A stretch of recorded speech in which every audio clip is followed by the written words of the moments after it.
میں آپ کی بات نہیں سن نہیں پایا چغتائی صاحب، ذرا ایک دفعہ پھر کہہ دیجیے. جی میں یہ عرض کرتا کہ آپ کا مطلب یہ ہے کہ حکومت جنگ میں 11 سال تک ناکام ہونے کے بعد مذاکرات پہ گئی ہے؟ نہیں یہ بات نہیں. اب دیکھیں نا چغتائی صاحب، جنگ میں دو باتیں ہوتی ہیں، یا آپ ہارتے ہیں یا جیتتے ہیں. تو اس جنگ کی تو مجھے آج تک سمجھ نہیں آئی کہ آپ نہ ہارے تھے نہ جیتے تھے. وہ جنگ جو کبھی نہیں یہ ہوئی. تھا کہ آپ ایک جنگ میں بھی تھے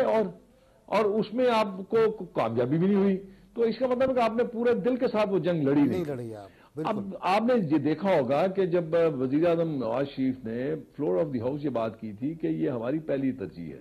امن مذاکرات ہماری پہلی ترجیح ہے، لیکن اگر خدا نہ خواستہ یہ امن مذاکرات کامیاب نہیں ہوتے تو اس کے بعد ہم اپنے پورے زور اور پوری ول کے ساتھ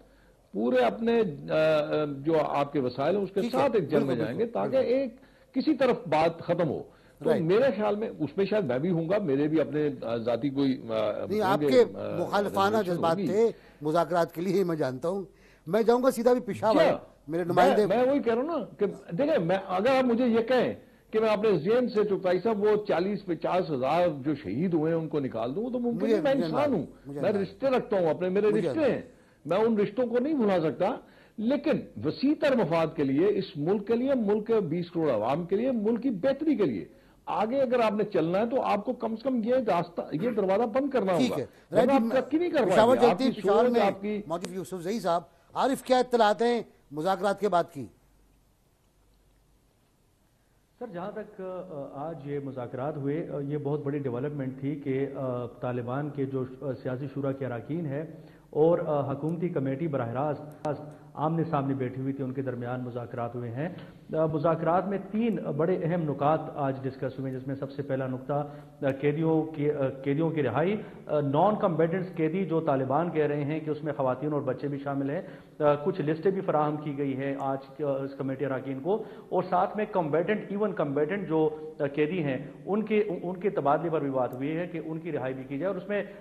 حاجی مسلم خان جو سوات طالبان کے ترجمان رہے ہیں، اس کے علاوہ مولوی عمر ہیں جو تحریک طالبان پاکستان کے ترجمان رہے ہیں. ایک اور بہت بڑے اہم طالبان کمانڈر ہیں،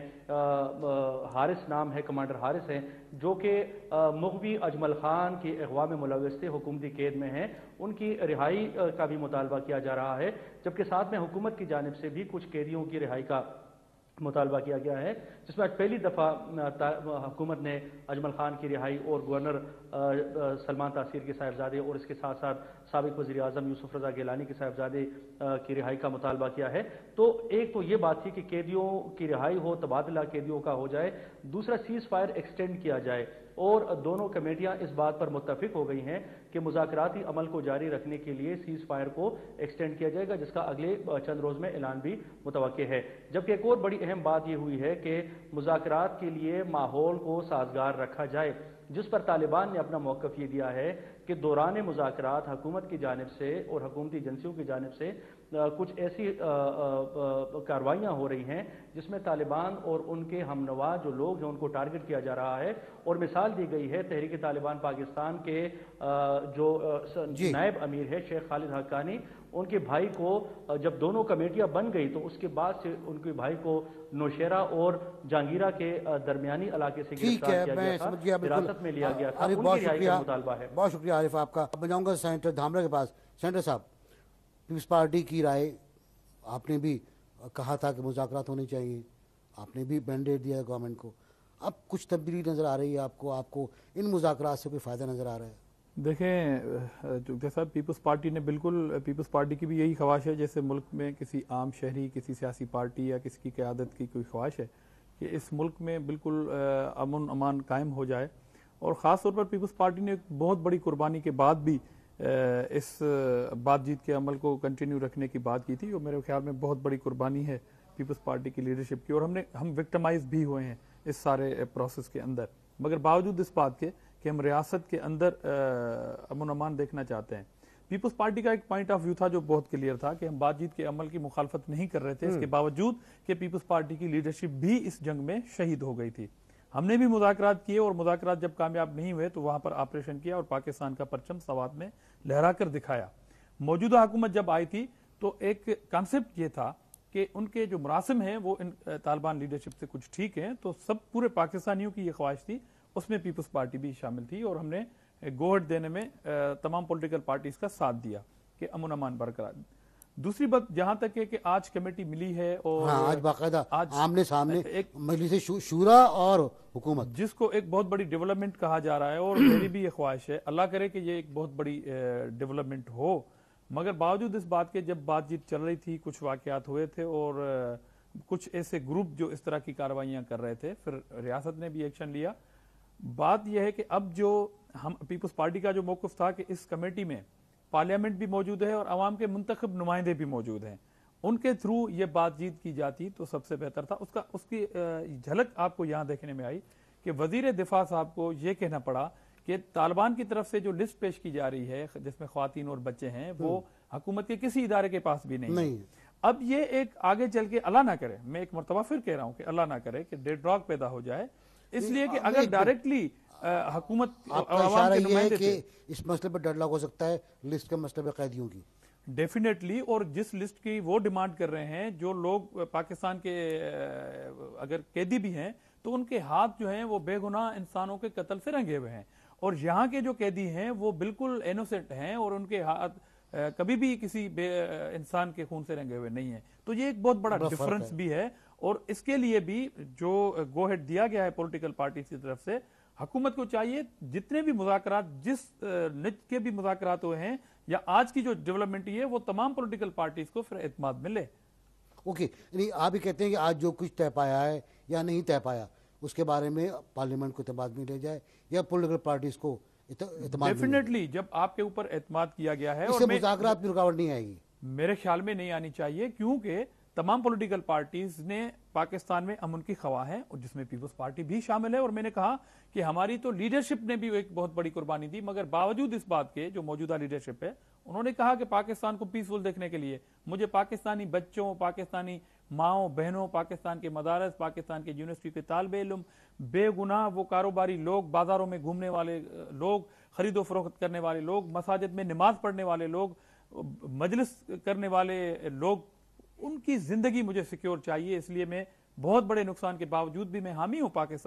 پاکستان کو پرامن دیکھنے کے لیے. مگر جہاں تک آپ کی بات چیت چل رہی ہے تو یہ حکومت کی ریسپانسبلٹی ہے کہ وہ پارلیمنٹ موجود ہے، اور ہم نے جو تھوڑی بہت جو خدشات کا اظہار کیا تھا وہ یوں کیا تھا کہ پاکستان شروع میں یہ بات کی جا رہی تھی کہ ہم آئین کو نہیں مانتے، تو ہم نے اسی ٹائم بھی مخالفت میں یہ اسٹیٹمنٹ دیے تھے ہم نے کہ جناب ایسے کوئی بھی مذاکرات کہ ہم حامی نہیں ہوں گے جو ریاست اور اس کے اداروں جمہوریت کو نہ مانے. جب وہ مان رہے ہیں تو ہم بات چیت کے مخالف نہیں ہیں. مجھے ایک بریک لینا ہے، بریک کے بعد میں واپس آؤں گا تو یہ سوال رکھوں گا میں عاجز دھامرا صاحب کا جناب روحیل اسرور کے سامنے کہ کن قیدیوں کو رہا کیا جائے، کیا یہ جنگی قیدی ہیں؟ بریک کے بعد یہ سوال ہے. ویلکم بیک جی. ہم بات کریں طالبان سے مذاکرات کی اور